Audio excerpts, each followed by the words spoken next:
Hello everyone, आज है 29 अगस्त और आज इस वीडियो में हम बात करने जा रहे हैं बजाज हिंदुस्तान शुगर के बारे में। ये कंपनी तब सबसे ज़्यादा चर्चा में आई थी जब कंपनी ने बहुत ज़्यादा जो कर्जा इनको बैंकों पे चढ़ा हुआ है, या फिर हम बात करें कि गन्ना किसानों को भी इन्होंने भुगतान नहीं किया है और एसबीआई ने इनके खिलाफ पिटीशन भी फाइल करके भैया इनको दिवालिया करवाओ और कंपनी के सारे असेट्स बेचकर हमारे पैसे जो है उसको चुकाने का काम करवाओ। वीडियो में हम डिस्कस करेंगे कि 10 रुपए से भी नीचे ये शेयर अभी ट्रेड कर रहा है, तो क्या कोई पॉसिबिलिटी बन सकती है इसके रिकवर करने की, या फिर ये डूबता चला जाएगा। तो देखो, वीडियो को शुरू करूँ उससे पहले अगर आपने अभी तक चैनल को सब्सक्राइब नहीं किया है तो प्लीज़ अभी इसे सब्सक्राइब कर लीजिए, क्योंकि आगे भी बहुत सारे वीडियोस हैं जो आपको काफ़ी ज़्यादा हेल्प करेंगे। तो 9 रुपये 80 पैसे का ये शेयर है बजाज हिंदुस्तान शुगर का, और पिछले एक महीने में अगर हम देखें तो पिछले एक महीने में 1.5% की गिरावट है। 11.5 रुपए से टूटकर आया था नीचे, 9 रुपए से भी नीचे गया, लेकिन दोबारा बाउंस बैक किया और अभी कंसोलिडेट जरूर कर रहा है। इवन पिछले एक साल की अगर हम बात करें तो पिछले एक साल में बजाज हिंदुस्तान शुगर में 32 से 33% की गिरावट है। देखो, एक झटके में बहुत बड़ी रफ्तार पकड़ी थी इसने और 22 रुपए तक शेयर गया, लेकिन उसके बाद लगातार ये टूट रहा है और अभी जिस रेंज पे ट्रेड कर रहा है, अभी हाल फिलहाल में इसने एक साल का लो बनाया था। 3 साल की भी अगर हम बात करें तो 3 साल में डेफिनेटली ग्रोथ काफी बड़ा इसने दिखाया जरूर है। कोविड के वक्त ये 2.5 रुपए का था, अच्छी रफ्तार आई, टूट गया, कंसोलिडेट किया, बहुत बड़ी तेजी पकड़ी थी, 23 रुपए तक गया, वापस टूट गया था, ये नीचे की तरफ आधा हो गया था, वापस तेजी पकड़ी, अब वापस ये लगातार टूटता जा रहा है। यहां पर अगर आप देखो तो स्मॉल कैप शेयर है ये, 1250 करोड़ के आसपास का इसका मार्केट कैप है, वॉल्यूम 40 लाख का है, बहुत कम क्वांटिटी में अभी हाल फिलहाल में यहां पर शेयर ट्रेड होते नजर आ रहे हैं। कंपनी प्रॉफिट में नहीं है, 45 करोड़ का लॉस किया था इन्होंने जून क्वार्टर में, मतलब अभी के क्वार्टर में।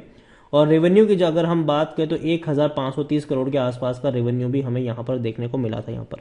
हालांकि वो कम था क्योंकि पिछले क्वार्टर में 1621 करोड़ का रेवेन्यू था, तो रेवेन्यू में डेफिनेटली थोड़ी सी कमी जरूर आई है, लेकिन फिर भी कह सकते हैं कि प्रॉफिट इनके अच्छे तो नहीं है, लॉस में है ये कंपनी। और सबसे बड़ी चीज जो यहाँ पर थी वो ये थी कि भैया इंसॉल्वेंसी प्रोसेसिंग यहाँ पर शुरू हो सकती है। ठीक है, एसबीआई तो कोशिश कर ही रही है, बहुत बड़ा कर्जा है, बहुत बड़ा बकाया है, चुकाना इनका बाकी है।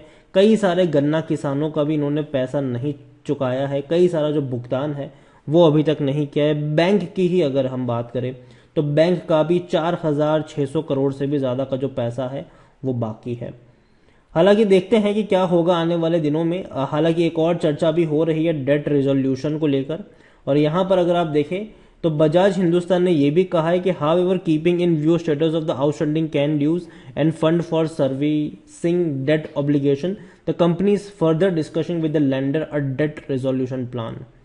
कोशिश कर रही है कि भैया कोई डेट रिजोल्यूशन प्लान यहाँ पर लाया जाए और कंपनी जो है वो दोबारा यहाँ से सर्वाइव कर जाए। देखो, अभी भी जब ऐसा कुछ होता है ना, तो पॉसिबिलिटीज की अगर हम जहां तक बात करते हैं तो हमें ये भी समझना होगा कि देखो, हम ये श्योर नहीं कह सकते हैं कि कंपनी बच जाएगी।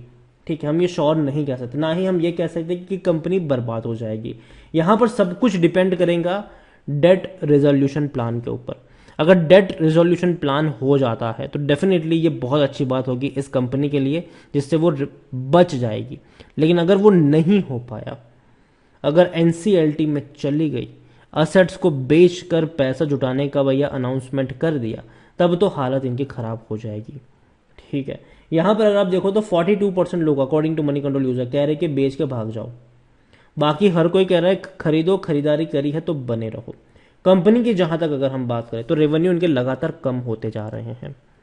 6800 करोड़, 6600 करोड़, 6600 करोड़ अच्छे रेवेन्यू थे 2019, 20 और 21 में, लेकिन 22 में जहां बाकी कंपनियों के रेवेन्यू में बढ़ोतरी देखने को मिल रही थी, वहां इनके रेवेन्यू में कोई उतनी बड़ी बढ़ोतरी नहीं थी। 5575 करोड़ का ही ये इन्होंने रेवेन्यू कमाया है, जो कि कम है। और प्रॉफिट की जहां तक अगर हम बात करते हैं तो कंपनी लगातार लॉस कर रही है, कंपनी प्रॉफिट में नहीं है, लगातार लॉस कर रही है ये कंपनी, और ये एक सबसे बड़ा नेगेटिव पॉइंट है इनके लिए। बजाज हिंदुस्तान की बात करें तो खरीदारी करने का सही मौका नहीं है, हालांकि है क्योंकि शायद ओवरबोर्ड जोन में नहीं है, लेकिन डिविडेंड तो भूल ही जाओ कि पे कर रहा है। लॉन्ग टर्म में पैसा इसने बनाकर नहीं दिया है। जो तेजी आपको देखने को मिली है वो अभी की तेजी है। वरना अगर आप 10 साल का ग्राफ इसका पकड़ के देख लोगे तो पिछले 10 सालों में बजाज हिंदुस्तान में 66% की गिरावट है। बीच बीच में ऐसे रफ्तार पहले भी दिखाई है, लेकिन हर बार टूटा है ये, फिर रफ्तार दिखाई, फिर टूटा है। थोड़ा बहुत टूटेगा, अगर डेट रिजोल्यूशन प्लान सक्सेसफुल हो गया तो वापस तेजी भी दिखा देगा। बजाज हिंदुस्तान को लेकर देखें तो एक बुरी चीज है कि प्रमोटर के बहुत सारे जो शेयर्स है वो गिरवी पड़े हुए हैं, और बहुत सारे क्या, ऑलमोस्ट सभी शेयर गिरवी है, सभी के सभी। 24.95% की होल्डिंग प्रमोटर के पास है, और वो सारी की सारी होल्डिंग पड़ी है गिरवी पड़ी हुई है। म्यूचुअल फंड के पास कुछ भी नहीं है। डोमेस्टिक इंस्टीट्यूशन के पास 19.05% की होल्डिंग देखने को मिल रही है, जिनमें से इंश्योरेंस कंपनी के पास 3.38% की होल्डिंग है, बाकी के अदर्स के पास है 1.38, एफआईएल्स के पास है 54.62% की होल्डिंग रिटेल और अदर पार्टीज के पास देखने को मिल रही है, जिसमें से भी रिटेल इन्वेस्टर के पास 39.51% की होल्डिंग देखने को मिल रही है। ओवरऑल मैं अभी के लिए इतना ही कहूंगा बजाज हिंदुस्तान को लेकर कि अगर आपने खरीदारी करी है तो पहली चीज तो ये कि भगवान भरोसे सब कुछ चल रहा है यहाँ पर, ठीक है। कोई फंडामेंटल रिसर्च अब काम नहीं आने वाली है। सब कुछ डिपेंड करेगा कि ये जो एनसीएलटी में क्या होने वाला है, रिजोल्यूशन की जो प्रोसेस करने की कोशिश की जा रही है वहां पर क्या हो सकता है। इसके अलावा अगर एनसीएलटी में कंपनी चली गई, कंपनी बिक गई, ठीक है, तो इसके बाद भी क्या होगा ये भी अभी के लिए कहना मुश्किल है, क्योंकि हमेशा एक चीज हमें देखने को मिलती है कि जब भी कोई कंपनी एनसीएलटी में जाती है, बिक जाती है वहां से, तो उसके बाद जो रिटेल इन्वेस्टर्स है उनका फायदा नहीं होता है। दिक्कत यहां पर यही होती है कि रिटेल इन्वेस्टर का उतना ज्यादा फायदा नहीं है। यहां पर फायदा होता है किन लोगों का, बैंक का फायदा होता है, फंड्स हाउसेस का फायदा होता है, क्योंकि उनका सबसे पहले जो पैसा है वो दिया जाता है, जबकि रिटेल इन्वेस्टर का पैसा नहीं दिया जाता है, क्योंकि बैंकों का भी बकाया चुकाना है और बहुत सारे और भी जिनसे कर्जा लेके रखा है वो भी चुकाने हैं। तो यहां पर रिटेल इन्वेस्टर हमेशा फंसते हैं, और यही वजह है कि मैं कोई भी कंपनी ऐसे रिकमेंड कभी नहीं करता हूं जहां पर पॉसिबिलिटीज भी होती है कि कंपनी दिवालिया हो सकती है, एनसीएलटी में जा सकती है। हालांकि आलोक इंडस्ट्रीज एक एक्सेप्शन जरूर रहा है यहाँ पर, लेकिन फिर भी हर कोई आलोक इंडस्ट्रीज नहीं होता है। तो अभी के लिए मैं इतना ही कहूँगा कि बजाज हिंदुस्तान शुगर लिमिटेड के बारे में कि कंपनी कर्जे के बोझ के तले दबी हुई है, कंपनी ने किसानों का भी बकाया अभी तक चुकाया नहीं है, कंपनी के पास उतना पैसा नहीं है कि वो चुका पाए, और इसीलिए डेट रिजोल्यूशन प्लान के ऊपर काम किया जा रहा है। अगर सब कुछ सही रहेगा तो बच सकती है, वरना कंपनी बिकने की कगार पर भी हो सकती है यहाँ पर एनसीएलटी के थ्रू। तो यही कहूंगा कि अवॉइड करिए अभी के लिए जब तक चीज़ें सर्टन नहीं हो जाती है।